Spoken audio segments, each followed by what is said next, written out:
Avant de plonger dans cette histoire incroyable, pensez à vous abonner à la chaîne et à activer la cloche. Ici, chaque récit a quelque chose à dire, et vous ne voudrez pas en manquer un seul. Ils l'ont provoqué sans savoir à qui ils avaient affaire. Dans la petite ville de Havenbrook, au sud de l'Illinois, le temps semblait se plier à une lenteur volontaire, presque nostalgique. Ici, l'automne arrivait comme un vieux pianiste s'installant sur son tabouret préféré, en silence, mais avec une présence certaine.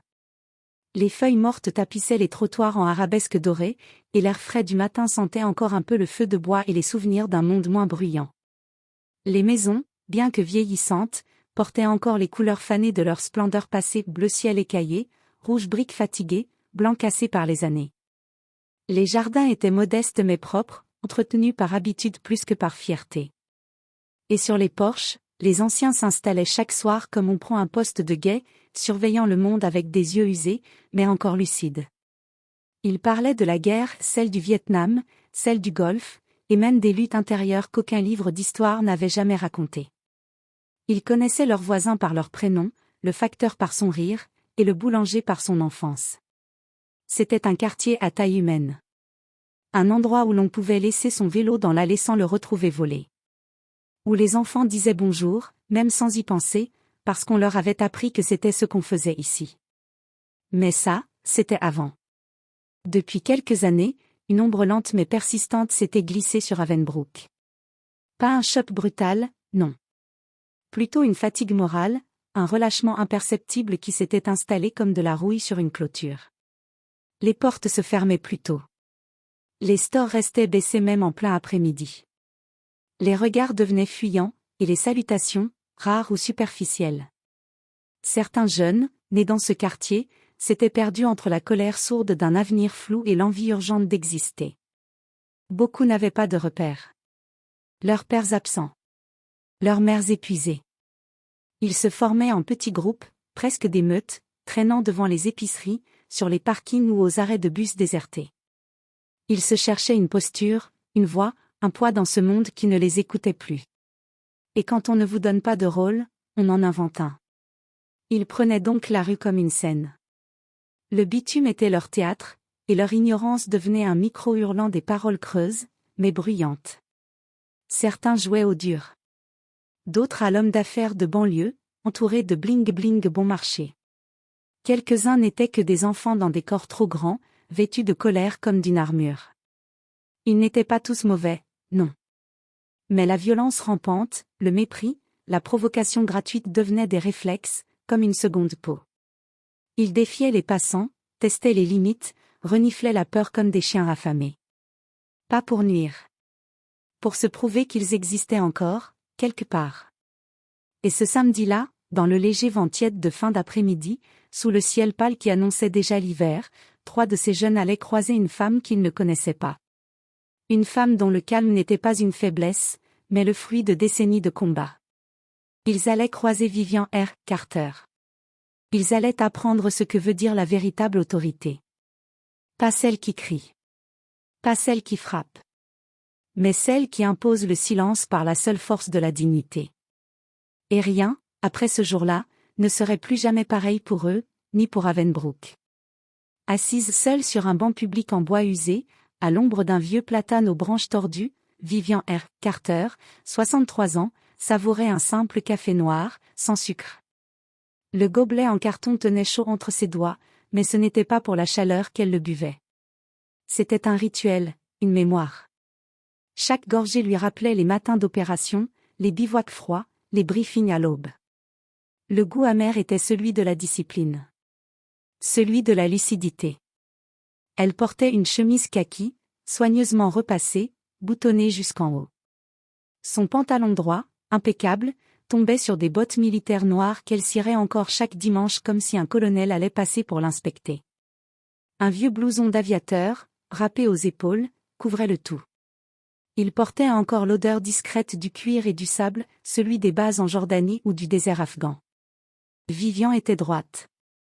Toujours droite. Même assise, son dos ne pliait pas. Son regard observait le monde comme un radar silencieux, attentif, calme, prêt. Elle n'était pas du genre à baisser les yeux. Mais elle n'était pas non plus de ceux qui cherchent les projecteurs. Elle était invisible, volontairement. Dans ce parc banal du quartier de Havenbrook, elle aurait pu passer pour une vieille dame un peu rigide, une ex-professeure de lycée peut-être, ou une ancienne secrétaire administrative encore attachée à l'ordre et au silence. Les enfants ne la saluaient pas, les adultes l'ignoraient ou la frôlaient du regard sans s'arrêter. Elle faisait partie du décor. Mais ce que personne ne voyait, c'était que cette femme avait traversé l'enfer debout. Vivian avait dirigé des unités dans les zones les plus hostiles du globe. Elle avait connu les explosions nocturnes, les décisions impossibles sous la pression des minutes, la mort de soldats qu'elle avait commandés et aimés comme une seconde famille. Elle avait vu des villes rasées, des civils pleurer, et des hommes durs fondre en larmes au retour de mission. Elle avait été la première femme noire à obtenir un commandement opérationnel dans une zone de conflit actif au Moyen-Orient. Une étoile. Puis deux. Une ascension que même ses ennemis n'avaient pu nier. Décorée par le président lui-même, citée dans des discours au Congrès, elle avait pourtant toujours refusé de devenir un symbole. Elle voulait être reconnue non pas parce qu'elle était une femme noire, mais parce qu'elle était compétente, digne et inébranlable. Elle aurait pu, après sa retraite, s'installer dans un quartier huppé de Washington, au milieu de diplomates, ou dans une résidence de vétérans de haut rang, entourée de gens qui comprenaient ses silences. Mais non. Elle avait choisi Havenbrook. Ce quartier modeste, parfois rude, souvent oublié, où elle était née dans une petite maison de bois avec des fenêtres trop fines pour l'hiver. Ce quartier où sa mère l'avait élevée seule, travaillant jour et nuit comme infirmière auxiliaire. Ce quartier où elle avait appris à marcher, à courir, puis à se défendre. Elle n'était pas revenue ici par nostalgie. Elle était revenue par fidélité. À ses racines. À sa mère, aujourd'hui enterrée au cimetière de l'église baptiste du coin. Aux promesses silencieuses qu'elle s'était faites enfant, ne jamais abandonner ce qu'elle était. Même après les étoiles, même après les discours, même après les honneurs, elle restait la fille du South Side, celle qui avait grandi entre le vacarme des sirènes et le bruit des devoirs faits à la bougie. Elle vivait dans une petite maison sobre, au coin de Maple Street. Elle jardinait un peu, lisait beaucoup, et chaque semaine, elle préparait des repas pour les anciens du quartier et les enfants sans repère. Pas par charité. Par responsabilité. Elle était une gardienne silencieuse. Un rempart discret contre le chaos. Ce jour-là, le vent portait cette chaleur particulière des fins d'été, mêlée à une nervosité ambiante qui stagnait dans les rues. Les volets claquaient doucement contre les murs. Les feuilles tourbillonnaient par moments, comme s'il y avait quelque chose dans l'air qu'on ne pouvait pas nommer. Sur le trottoir de Maple Avenue, Trey, Jamal et Dion avançaient sans but réel, comme à leur habitude. 17, 19, 21 ans. Des âges où la rage silencieuse, le sentiment d'injustice et le besoin d'exister forment un mélange explosif. Ils n'étaient pas vraiment des criminels. Pas encore. Mais ils emportaient les gestes, les postures, les regards. Ce genre de gamins qui parlent fort pour couvrir le bruit de leurs propres incertitudes. Qui rient trop fort pour ne pas pleurer. Qui fument dans la rue parce que ça leur donne l'impression d'être vus, d'être respectés, ou au moins remarqués. Trey, le plus jeune, mâchait son chewing-gum avec ostentation, faisant claquer sa mâchoire comme un métronome de provocation. Il était le plus bavard, le plus nerveux. Il portait un hoodie noir trop grand, capuche rabattue malgré la chaleur, comme un mur entre lui et le monde. Jamal, 19 ans, plus robuste, marchait avec les épaules en avant, le regard lourd, souvent vide. Il ne parlait pas beaucoup, mais quand il le faisait, c'était pour blesser. Il était le genre à avoir compris trop tôt que la colère donne du poids à la parole. Dion, l'aîné, n'était pas plus sage. Juste plus désabusé. Il s'était déjà fait arrêter 2 fois, et sa mère lui disait encore, « Tu finiras comme ton oncle, Dion. En tôle ou en poussière. » Et lui, il répondait rien. Parce qu'il ne croyait plus à grand-chose. Mais il restait le chef du trio. Celui qui décidait qui provoquait, quand haussait la voix, et qui frappait, si nécessaire. Ce jour-là, ils marchaient sans but quand ils virent Vivian, assise seule sur le banc. Immobile. Calme. Une silhouette droite, habillée d'un passé qu'ils ne comprenaient pas, dans un quartier qu'ils croyaient leur appartenir. Trey la montra du menton. Regarde-moi ça. Elle s'est installée tranquille comme si elle payait un loyer pour ce banc. Jamal haussa les épaules. Elle fait genre, militaire à la retraite ou je sais pas quoi. C'est notre coin, non, ajouta Dion. On va pas laisser n'importe qui poser ses vieilles fesses ici. Ils s'approchèrent. Hey, la vieille. Tu squattes notre banc, lança Trey, la voix forte, moqueuse, faussement joyeuse. Vivian leva lentement les yeux vers eux. Son regard était calme, mais fixe. Elle ne bougea pas. Elle ne fronça pas les sourcils. Pas une once de peur. Seulement une présence. Lourde. Sûre. Est-ce que votre nom est gravé dessus? Répondit-elle posément. Les trois jeunes éclatèrent de rire. Non, mais t'as pas l'air d'être d'ici, mamie, lança Dion en s'approchant. Il croisa les bras. C'est notre coin. Tu peux aller jouer les vétérans ailleurs. Vivian soupira doucement. Pas de colère. Pas de panique. Elle leva sa main, prit une gorgée de café comme si la situation n'en valait même pas la moitié. Vous n'avez aucune idée de ce que vous dites. Jamal, agacé par ce calme qui résistait à leur provocation, ricana. T'as fait quoi? Servi des cafés à des soldats? Tu crois que ton vieux blouson te donne de l'autorité? Tu veux jouer les durs? T'as aucune idée de qui on est. Puis, il fit ce que trop de jeunes font quand ils ne savent plus quoi dire, il voulut humilier. Il s'avança, main tendue vers le col du blouson, prêt à tirer dessus, à l'arracher peut-être, comme pour dire, t'es rien. Ce fut son erreur. Vivian se leva en une fraction de seconde. Le mouvement fut fluide, propre, maîtrisé. Avant même que Jamal ne comprenne ce qui se passait, elle avait saisi son poignet, tordu son bras derrière son dos, et l'avait amené au sol. Tout en silence. Pas de brutalité. Pas de spectacle. Juste la précision d'une vétérane. Le choc fit taire tout le trottoir. Le claquement sourd du corps contre le béton résonna comme un coup de marteau dans le silence ambiant. Trey recula d'un pas, bouche entr'ouverte. Dion, lui, fit un pas en avant, puis s'arrêta. Quelque chose dans les yeux de Vivian le fit Jeannette. Ce n'était pas de la violence. C'était de l'autorité. Pure. Froide. Incontestable. Vivian se pencha, tenant toujours Jamal au sol, son visage tout près du sien. Elle parla doucement. Mais ses mots coupaient comme du verre. En Afghanistan, j'ai commandé des hommes plus dangereux que vous. J'ai enterré des soldats qui auraient pu être vos grands frères. Des hommes droits. Dignes. Et vous, vous pensez être fort parce que vous effrayez les faibles?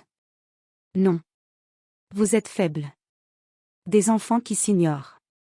Elle relâcha lentement Jamal, qui se redressa avec difficulté. Son souffle était court. Son regard changé. Vivian le regarda dans les yeux. Tu peux être mieux que ça. Mais pas en intimidant des femmes seules. Personne ne bougea. Même le vent s'était arrêté. Un vieil homme aux épaules légèrement voûtées, tenant un chien en laisse, un vieux labrador sable nommé Duc, s'approcha lentement. Il portait un béret noir orné d'un insigne militaire délavé. Mon Dieu! Vivian Carter? C'est bien toi? Vivian se retourna, un sourire discret étirant ses lèvres. Salut, Reban. Ça fait longtemps. L'homme s'immobilisa, les yeux embués. Il regarda la scène avec gravité, Jamal encore figé, les deux autres jeunes recroquevillés dans le silence, presque honteux de respirer. Reban Fields, vétéran de Corée, ancien mécanicien de chars et mémoire vivante du quartier, se tourna vers eux. Sa voix était faible mais chargée d'une autorité naturelle. Vous avez la moindre idée de qui est cette femme? Les jeunes ne répondirent pas. Elle a traversé Fallujah sous les balles pour extraire 38 soldats encerclés dans un village.